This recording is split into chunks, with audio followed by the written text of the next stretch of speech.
Hey, shalom, everybody. It's Chris with firstcenturychristianity.net. This one's podcast only. So if you're watching this one, the slide is not going to change.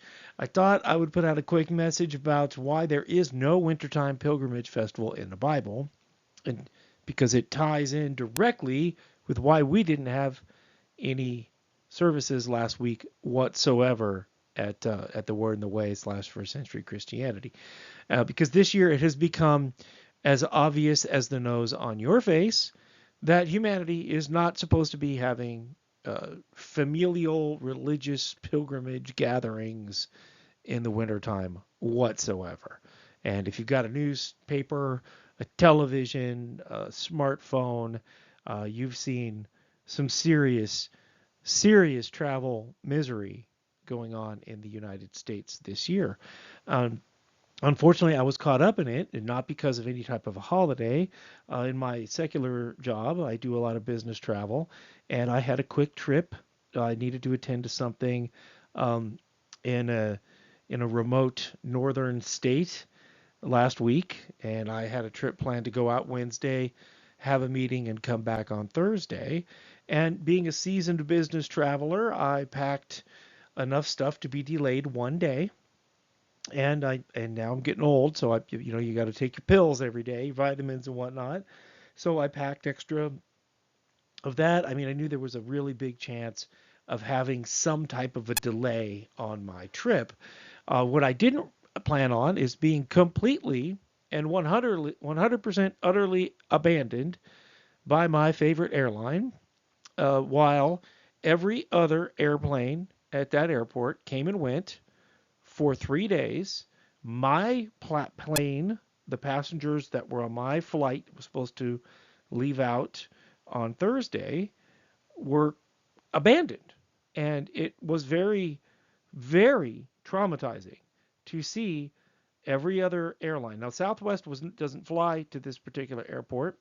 Uh, so it was Delta, Allegiant, United, and American were the four uh, airlines that were coming in and out of this place, and all of them kept going and coming, except for my plane of people.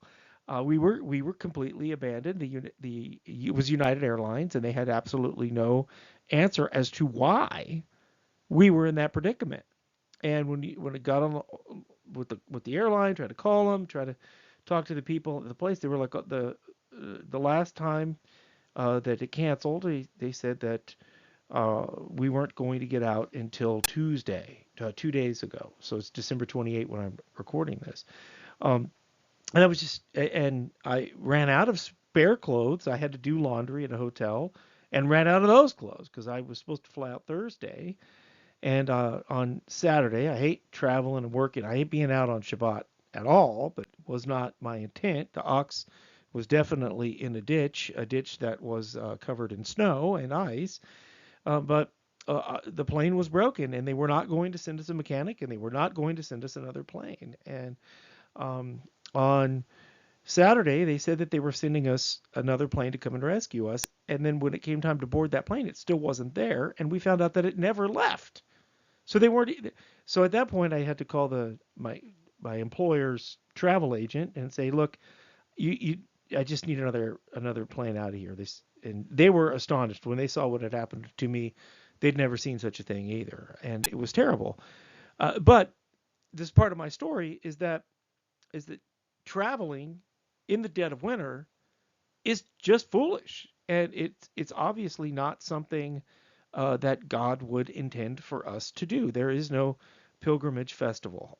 December 25th is not Jesus. It's not Jesus's birthday. It's not Yeshua's birthday. It has absolutely nothing to do with the God of Abraham, Isaac, and Jacob, or Yeshua, or any of that. The December 25th is the birthday of a sun god named Mithra. Is tied inextricably to the 12 days of Christmas, which are a pagan celebration patterned after the Saturnalia, which was a debaucherous period of time in ancient Rome and beyond and before.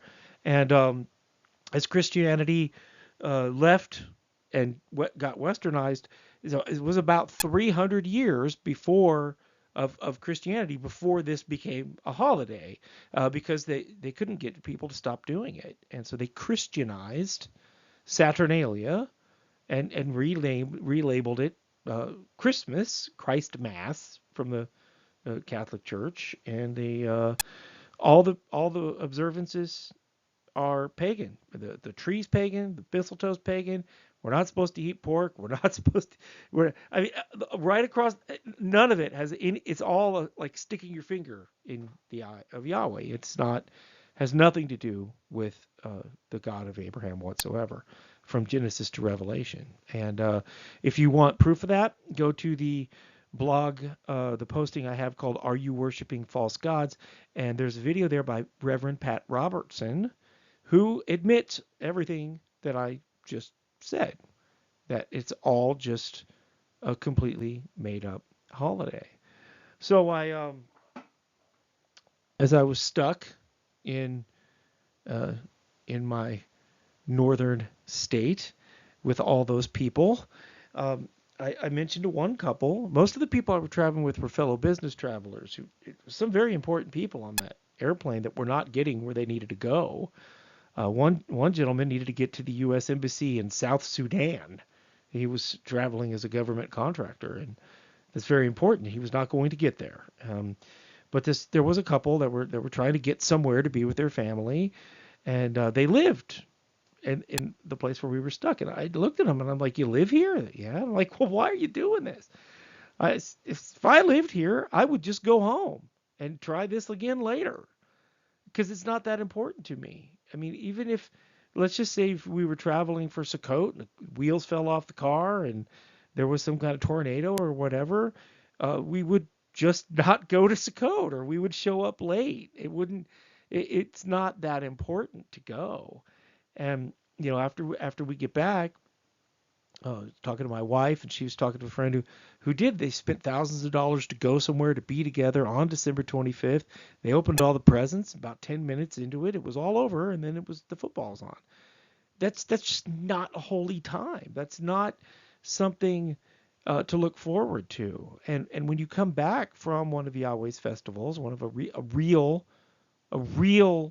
spiritual theological observance, you feel good. You feel rested, because um because Yahweh's observances are really nice and fun, and they're just so much better. They happen when the weather is good. So in wintertime, and you all do this if you live anywhere where there's weather, you go around, as the season's wrapping up, and fall is wrapping up and winter's coming in, you put away all of your stuff and you cover it with tarps, and you winterize your home, you winterize your car, you keep extra food on hand, extra water on hand, because the power could go out for a week. You could get snowed in.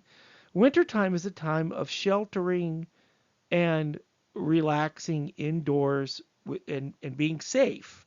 It's not a time to go get in a car and go somewhere. But Yahweh's festivals, he's got three pilgrimage festivals. Two are in the spring and one's in early fall, mid-fall, I guess. But they happen when everybody's bringing in the harvest. There's an abundance. The weather is good. And you go and you be with people that believe like you for a week, and you listen to good messages, you listen to good sermons, you have good food and good fellowship and good socialization with people. Um, it's a blessing, and it's a really good time. I can't overstate it. The biggest one we all do is Sukkot, or Feast of Tabernacles, which is in the fall, and we go with like-minded believers, and we listen to good sermons, and we have food and drink and enjoyment and a festival activity. And then if you get tired, you go lay down for a while and you take a nap, and it's just a generally good time. And even as a child, most of us were raised keeping Christmas. I don't remember that. I don't remember that holiness coming out of it. I don't remember coming out refreshed. I do remember coming out of it with a lot of new stuff. That was kind of nice.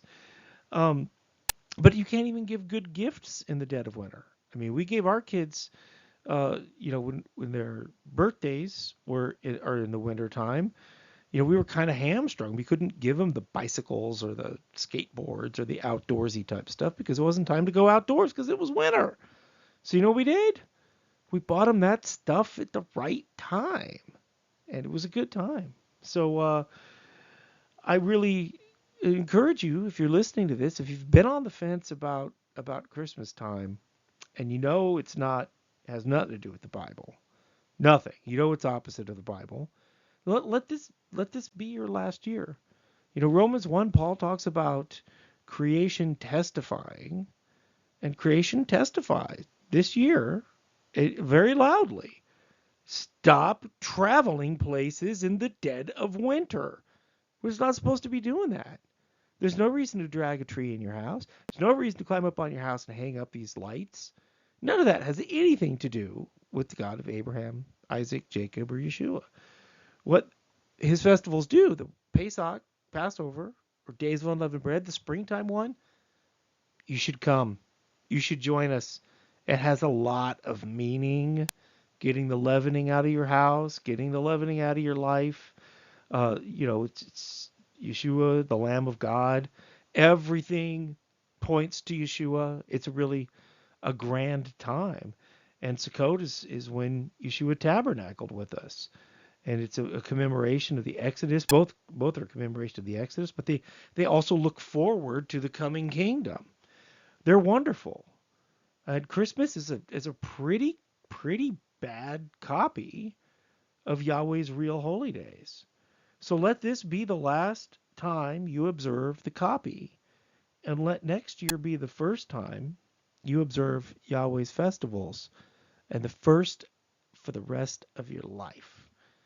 Shalom, everybody. Thank you for listening. Drop in at firstcenturychristianity.net. Sign up for the newsletter. Give this a like and a share. And let's help spread the truth and spread the gospel. And thank you for listening. In Yeshua's name. Amen.